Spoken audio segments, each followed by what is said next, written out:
Alrighty, so here's the electric kettle. It's a 500 watt, 1.7 liters. So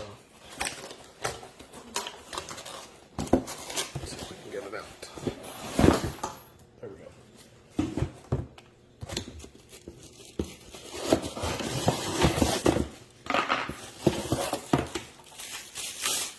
So here's the base for it. You just plug that in over here.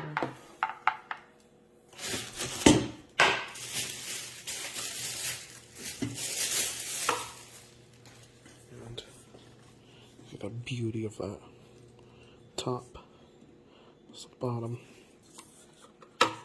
On and off switch right here. And put it right there on the base. Turn it on. And it will tell you how hot it is. It will automatically turn off. And this is where you put the water. But it looks super, super nice. Like really, really nice. But yeah, it's super easy. It'll boil your water so you can make some teas, coffee, or whatever.